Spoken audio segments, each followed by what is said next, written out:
Hey guys, what's up? LegendBTV here, back at it again to talk about the newest album from Thomas Rhett called Life Changes. So I'm a little bit surprised that almost now the album's a week old and there's not any more reviews on that I've found from the big reviewers about this album. Yes, I do know it is technically a country release. I mean, that term can be used loosely for this record, but it's technically labeled under a country release, so I do kind of get why some people would avoid this, and also because Thomas Rhett isn't exactly the most critically acclaimed person.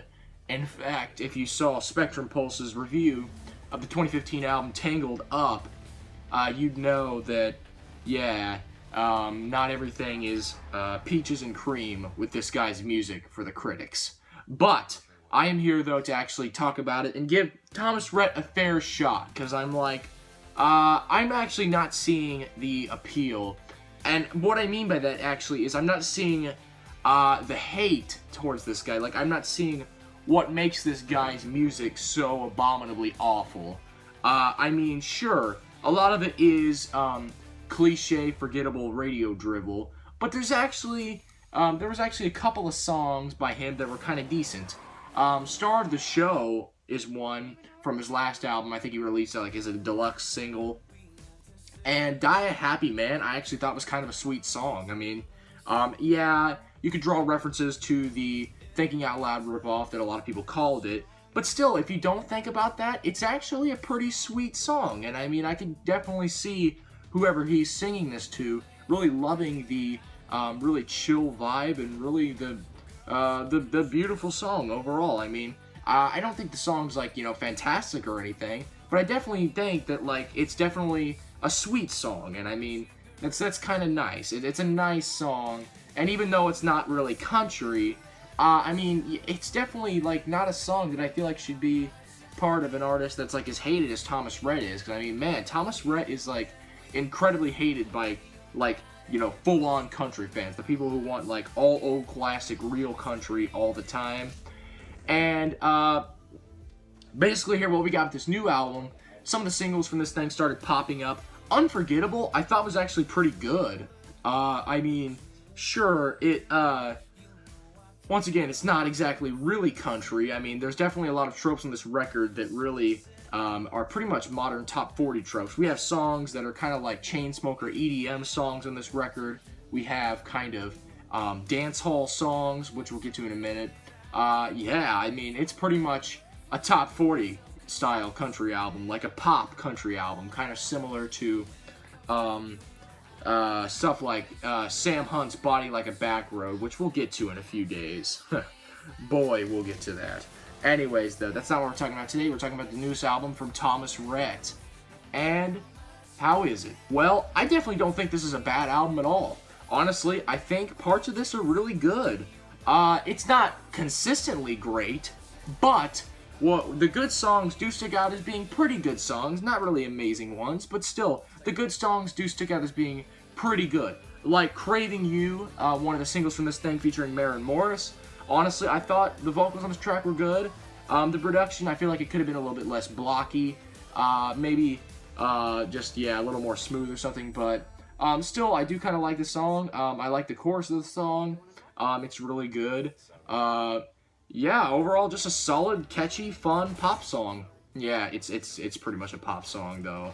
I mean, I really feel like if his music was labeled pop, like kind of like southern pop rock, basically, then I feel like he would get by a lot better with critics and people, because this actually is decently well-produced music. I mean, yes, it does kind of suffer some of the radio tropes that, you know, modern country haters hate. The fake style country haters hate, but honestly, I feel like the vocals on this record across the board are not bad, and I mean, yeah, this isn't a country record that's really going to stand out or really matter in maybe 10 years, but honestly, I do think this is a fine enough country record. Well, it's not country, but you know what I keep calling it that because that's what it's labeled on iTunes, and that's pretty much what everybody refers to Thomas Rhett is as. Even though it's not really, it's really just kind of, at best, it's like southern pop. There's only like a couple songs here that I think are like maybe country songs. Other than that, this is pretty much a pop record. But like I said, it's not a bad one. Parts of this are really enjoyable. Songs like Renegades are really awesome. I really like the guitars on Renegades. They're really full of energy, and I think the song, yeah, it's just in general great. There's songs I don't really care for, like the aforementioned EDM songs in this record. There's one that's pretty sterile. It's called Leave Right Now. I feel like this is nothing but kind of a Chainsmoker cash-in. And I feel like since Honest flopped pretty hard, thank God. I love you guys for making Honest flop. But since Honest flopped, I feel like, man, we should get away from that Chainsmoker EDM. Hopefully, get back to, you know, real EDM. I mean, if he was going to do an EDM song, at least make it a real one. This is cookie-cutter Chainsmoker crap at its finest. Not really caring for that one. But thankfully, there's only a couple others that I don't like. Drink a Little Beer featuring Rhett Atkins is really just kind of a really generic cliche country song. I get the appeal. I mean, I could see country fans kind of wanting to take their old beers out, sonny. What's good? No, I'm kidding. Not trying to make fun of y'all country fans. But, no, that was just a joke.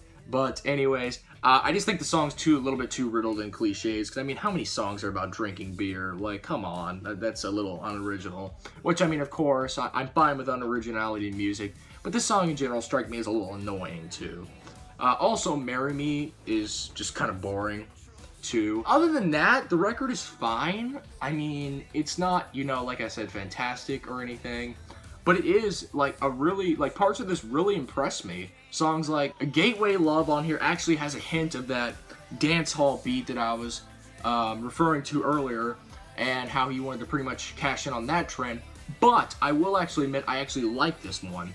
It's pretty melodic, and it actually shows a sense of earnesty. And, I mean, yeah, like, that's, you know, something, right, guys?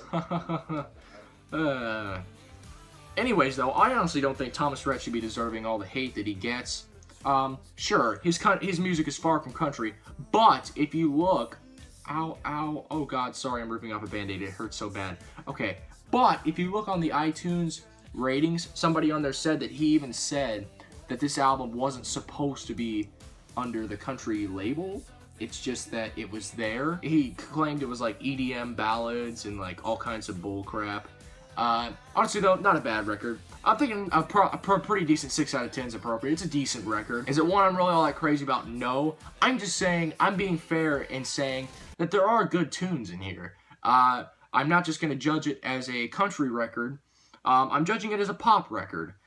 Because it's pretty much clear that it's got so much of a crossover appeal that, yeah, I could easily see pop and country fans going for this. Not like hardcore country fans, but like the mainstream country fans would probably enjoy this record. Yeah, not a bad record. Thank you all for watching. If you'd like to subscribe to my channel, I'd be more than grateful. Please like this video, comment down below your thoughts on this record, and if you want to see me review anything else, comment down below. Thank you all for watching.